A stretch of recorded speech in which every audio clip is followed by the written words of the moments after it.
Beurre FM. Des pays en débat. Pierre-Henri.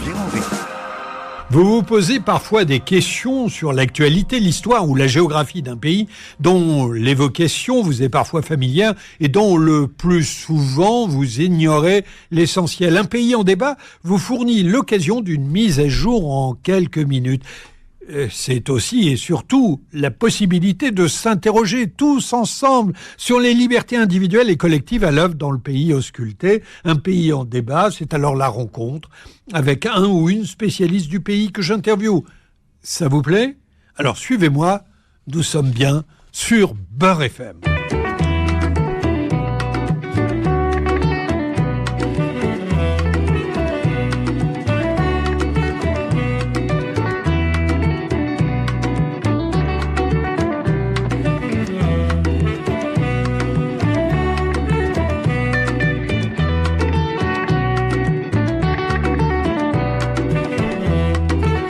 Savez-vous ce qu'est le tambour-guitare ? Un instrument hybride entre la lyre et la guitare électrique qui nous porte vers l'Afrique de l'Est sur le territoire des Bedja. Il joue pour se faire entendre, pour exister dans un État qui peine à reconnaître ses minorités ethniques. Aujourd'hui, dans des pays en débat, on vous parle du Soudan. Il faut tout de même préciser que nous parlons du Soudan du Nord. La division du territoire s'est officialisée relativement tard, en 2011. La division administrative a participé à l'instabilité alimentaire du pays qui appauvrit la population. Sur les 46 millions d'habitants au Soudan, 6 millions sont à Khartoum, la capitale, où tous les pouvoirs sont centralisés. La toute première forme d'indépendance au Soudan se situe en 1956. Elle libère le territoire de la couronne britannique et transforme le pays en une république. Mais les nombreux coups d'État qui suivent anéantissent l'espoir d'un gouvernement démocratique. Omar el-Béchir, un général de l'armée, s'empare du pouvoir en 1989. Il introduit un nouveau code légal islamique. Durant de longues années, Khartoum, capitale du Nord, combat le Sud. Les populations sont arrêtées, torturées, forcées à l'islamisation. Parmi eux, des chrétiens et des animistes. Système religieux polythéiste, incompatible avec le principe de l'unicité dans l'islam, majoritaire au Nord, selon Omar el-Béchir. Lorsque le conflit du Darfour éclate en 2003, c'est encore el-Béchir au pouvoir. Les arabophones qui nous écoutent ont sûrement saisi le sens du nom Darfour. Il signifie la terre des fours, plus littéralement la maison des fours. Le bilan humain est catastrophique. Les conflits armés au Darfour font des centaines de milliers de morts et poussent 2 millions de civils à l'exil. Mais en 2011, un référendum est proposé aux populations du Soudan du Sud. Le résultat est unanime, 98% des Sud-Soudanais veulent l'indépendance, c'est agréé. Omar el-Béchir proclame Juba comme capitale, il y a tout à y faire. El-Béchir est éjecté du pouvoir début 2019 après 6 jours de mobilisation populaire. Le nouveau gouvernement, qui a positionné le général al-Burhan à la tête du pays, a transformé le Soudan en une machine militaire antidémocratique et liberticide. Depuis le samedi 15 avril 2023, des combats violents ont éclaté entre les deux généraux rivaux, Abdel Fattah al-Burhan et Mohamed Hamdan Dagalo, qui dirige le pays depuis le coup d'État de 2021, opposant les forces militaires aux paramilitaires. Ces affrontements se sont intensifiés avec des combats de rue, des raids aériens et des menaces par médias interposés. C'est de tout cela dont nous allons parler aujourd'hui avec Elliot Brachet.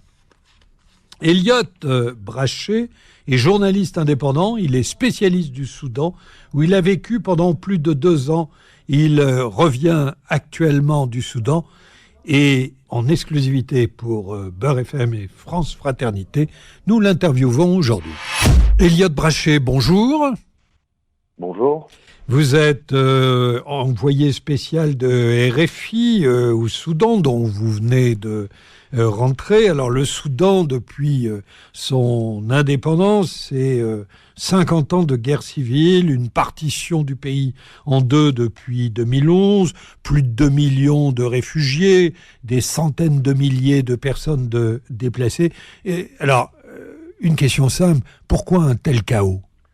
Eh bien, vous l'avez dit, depuis l'indépendance du Soudan en 1956 du condominium égypto-britannique, le Soudan s'est retrouvé plutôt gouverné par des élites du nord et du centre du pays, le long de la vallée du Nil.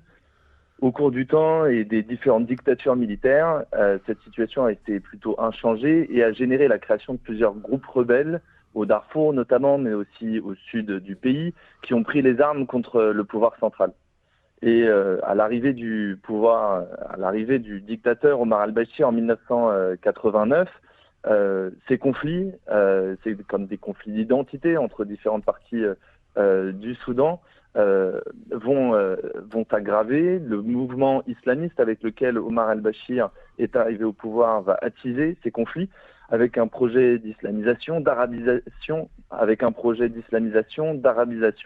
de la population.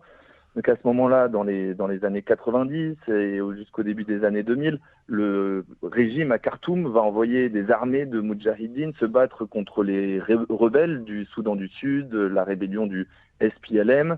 Il va également y avoir cette guerre au Darfour, lancée à partir de 2003, qui va instrumentaliser des conflits tribaux et fonciers au bénéfice du pouvoir central, qui va s'appuyer à la fois sur son armée officielle, mais aussi des milices surnommées Janjaweed, recrutées plutôt parmi les tribus arabes Riziegat de l'ouest du Soudan, et qui vont s'adonner avec l'armée soudanaise à de nombreuses exactions contre la population civile. Ça, c'est parfaitement clair et vous l'expliquez très très bien, mais Omar el-Béchir, qui a symbolisé le pouvoir soudanais pendant 30 ans, a été destitué en 2019.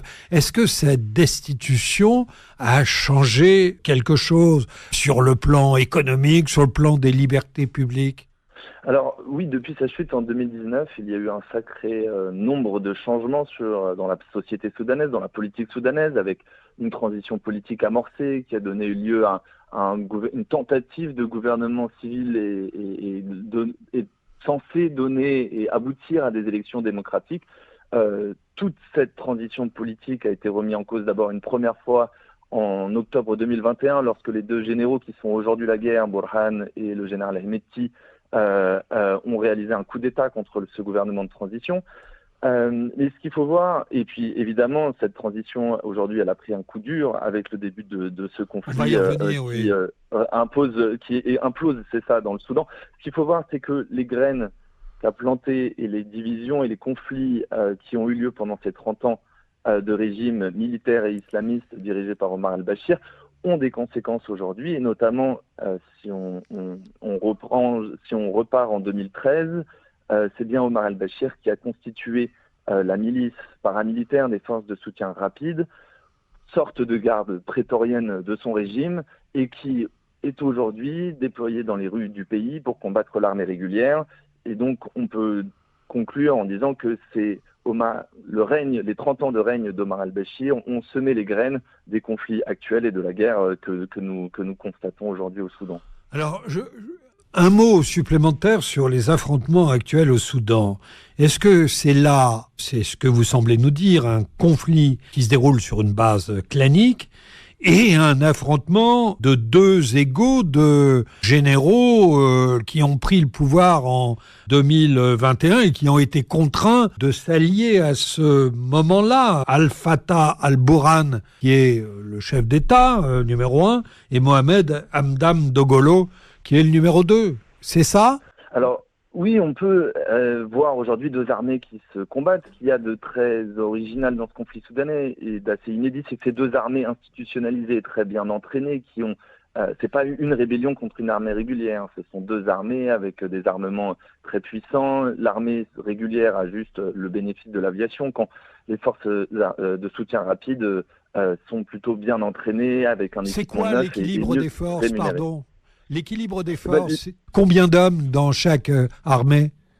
Eh bien, on dit que l'armée régulière dispose de 3 hommes lorsque l'armée des forces de soutien rapide n'en dispose de 1. Donc on serait sur un ratio de 3 à 1. Maintenant, ce qu'il faut voir, c'est que l'armée régulière soudanaise, si elle a l'avantage des airs avec son aviation, elle possède des troupes qui sont un peu moins bien entraînées, qui ont un armement un peu plus vieillissant comparé aux forces de soutien rapide, qui sont dirigées par un homme qui est l'un des plus riches du Soudan, qui bénéficie de contacts aux Émirats, qui s'est enrichi grâce à la contrebande de l'or, qui aujourd'hui a développé une véritable milice, aussi par l'envoi de mercenaires combattre au Yémen aux côtés de la coalition arabe.